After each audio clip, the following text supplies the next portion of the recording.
što je recimo i kad su u prosvjeti otvorili mesnicu, jel? Onda je onaj u novinama izjavio iz islamske zajednice da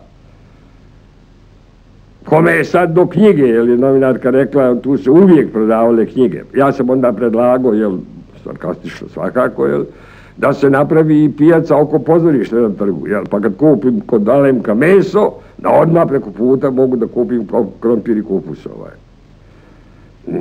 Tako te odluke neke, poslije se to sve ispravilo i ukinuto i vidjelo se da to ne ide, jer mi smo bili, grad je bio multietnički, multireligiozni, multikulturni i onda se nije mogla jedna takva odluka donositi gdje se zabranjuje, šta ja znam, alkohol.